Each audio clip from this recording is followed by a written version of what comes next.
Okay, we are on to our last video here for our second set of topics for our first unit. So in this video, we're just going to cover kind of the science and technological advances and some international issues and developments. Very kind of high level coverage. We're not going to get into the nitty-gritty on this. It's just important that you know kind of what's going on at the broad level for this kind of stuff. And then we'll really start getting into the fun stuff later this week and the beginning of next week, where we start talking about types of crime and all of that fun stuff. So advancements in science and technology have revolutionized criminal justice through improved evidence gathering, different types of analyses, and understanding criminal behavior. So notably, technology has really transformed policing, investigations, and court procedures, making laws more enforceable, really, over time. So we have forensic and other tech kind of developments. So first we have DNA analysis, which provides precise identification, which is crucial for solving criminal cases with high accuracy, right? Like we want to be, especially if we're looking at a particularly heinous or high profile crime and we have DNA, we want to be able to match our DNA sample to someone with a good amount of accuracy, right? You don't want just like a little bit of a match. But as the technology has evolved over the last few decades, it's become more and more precise, and you're able to narrow down the likelihood that your DNA belongs to, the DNA that you collected, that sample belongs to a potential suspect. We also have fingerprinting, which remains a fundamental forensic method to uniquely identify individuals involved in crimes. And then we've seen kind of this evolving thing that is digital forensics, and it involves recovering and analyzing electronic evidence to support criminal investigations. So that's going to be like SD cards, other memory cards, different types of electronic files, things like that, right? So pivoting to the kind of more academic sciences, influences on our system, we have various developments over the years in psychology and other behavioral science fields that help reveal underlying motives behind criminal behavior. It also aids law enforcement in their prevention efforts if they're able to kind of understand what makes people tick, then they can deploy effective strategies to address said ticking or crime, right, to try to prevent it. Criminology, which is the second half of the title of the criminal justice and criminology major. So it's the study of criminality, really, like why do people commit crime? It also has then worked to understand the various social and psychological risk factors contributing to criminal behavior. So if we understand what makes people at risk for criminality, then maybe we can address it early on, right? Or use that as a means of like reintegrating people once they're exiting the system. We can say, oh, like we have this risk assessment and you're at high risk for recidivism because of these certain, maybe they are psychological factors, but maybe they're also social factors like your support system and things like that. So we can then work to try to support those people better to prevent recidivism. And then just kind of other behavioral science,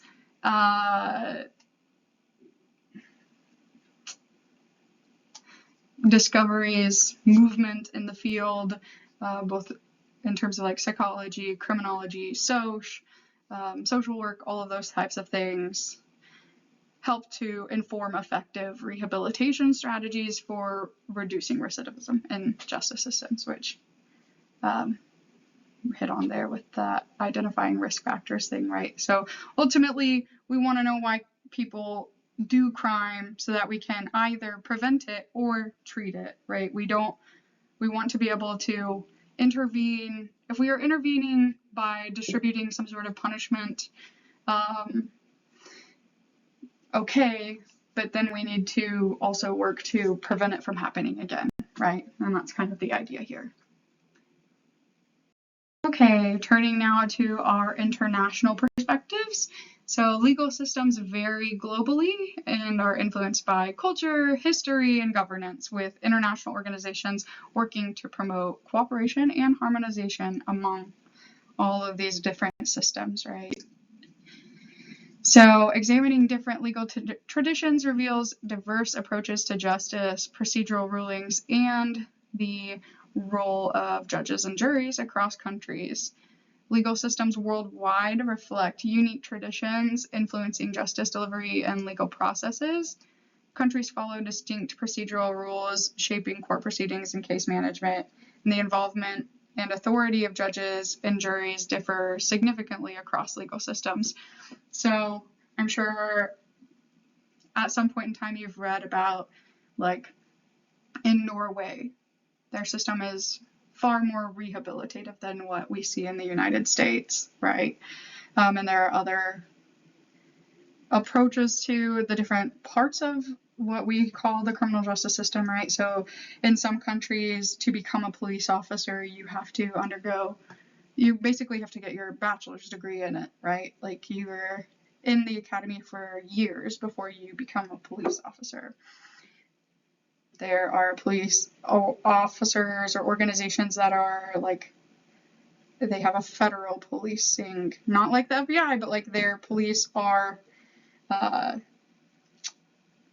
single federal entity. So like the Royal Mounted Canadian Police, that's the police in Canada, right? Like, the United States is a little bit different from other developed nations in that, like, we have these very disjointed policing systems where, like, several different jurisdictions who may or may not be working well together, and things like that, pivot more to, like, the rights afforded to you, right? Like, in the United States, you know that if you're accused, it's on the state to prove beyond reasonable doubt that you are guilty.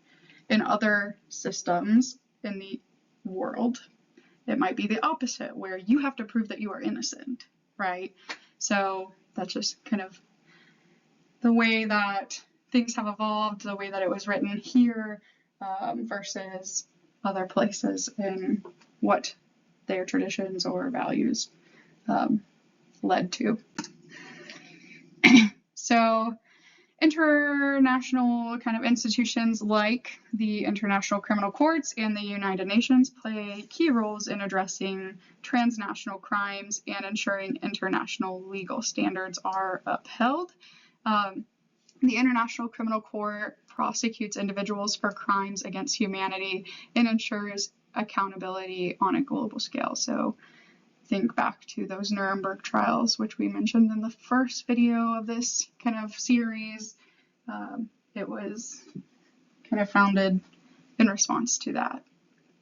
The United Nations facilitates cooperation among nations to uphold international law and address transnational crimes effectively. So efforts to unify legal practices face challenges, including sovereignty issues, cultural differences, and varying legal philosophies among nations, right? Like, just because I think one way is the right way because that's what we do where I'm from doesn't mean that then if I go somewhere else, they will agree with me and want to use the practices that I've been using. So national sovereignty often limits the extent of legal harmonization between different countries, right? Like, if you're a sovereign nation, and you're trying to work with another sovereign nation on some sort of legal issue, and you have opposing approaches, well, how do you reach kind of that harmony? How do you reach an agreement on how to proceed? And that can be kind of a point of contention. We also see that diverse cultural norms and practices create complexities in unifying justice systems globally. So in the US, it's far less common for us to use practices like reintegrative shaming, where or more like akin to restorative justice practices. We don't do that as often because as a society and culturally, we are incredibly individualistic. Like, we focus on ourselves. We aren't as communal as other cultures in the world. So like in some Eastern Asian countries, they're able to use that because they value community so much, and it's so much a part of their daily lives that like just being shamed is enough of a punishment to them. And then like you get shamed, and then you are reintegrated back into the community, right? Like, it's a boo at you, but we're going to welcome you back, and we want you to be better, and you better do better for the sake of the community, because we're relying on you to be better, right? So it works in societies that are structured that way, that are culturally more communalistic. I guess, do you think it would work here? Probably not, right? Like, we are a highly individualistic group of people in this country, right? We value self, we value privacy and things like that don't lend themselves to like, well, you can shame me, I guess, but like, is it going to change my behavior? Will it have the intended impacts that maybe it has elsewhere that work? Would it work here? Most likely no. Right? So that can be obviously a challenge, right, in terms of how to unify our systems. Is just as culturally as people, we are different. And so different things work differently on us. And then finally, different nations followed varying legal philosophies, which can also complicate universal legal agreements. So just kind of coming to those big universal agreements on a global scale is very difficult, because people are so different across nations, across cultures, right? And the things that are valued, the approaches that are taken, differ substantially between groups. So, kind of in conclusion, wrapping up this topic overall, we've seen that criminal justice systems have evolved through significant historical events that have shaped laws and enforcement. We see that philosophy guides the ethical principles underlying our modern legal frameworks and justice concepts. We noted that scientific progress improves forensic methods and supports evidence-based kind of legal decisions. And international cooperation strengthens legal systems and promotes justice across borders, but it's not without its challenges, right? Understanding these dynamics is essential for advancing justice worldwide, right? Like, we need to understand how we got here, what was influential in us getting here, and can it be unchanged, or like, is it fluid, right? Is our system fluid? Can it change? Is everything that is written in stone? You know, can we, as the culture changes, as people change, also evolve our laws to reflect that? Largely, yes, right? We've seen that over time. But our culture might be changing, and somebody else's culture might be changing, and they might be changing in divergent ways, right? So that means that maybe we were more alike on our delivery of justice in our system. And as history plays out, now we're less similar and our systems are less similar because they're responding to, you know, our less similar populations. Okay, that's a lot. It's big, it's broad, but that's kind of the big what for in terms of our history, the philosophy, the science, and kind of those big international kind of perspectives or thought processes. Coming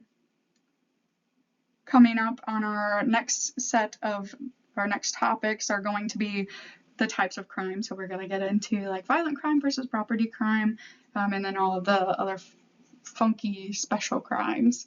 And that'll be kind of our first toe in the water of like really modern, practical criminal justice stuff. So I'm very excited to get started on that.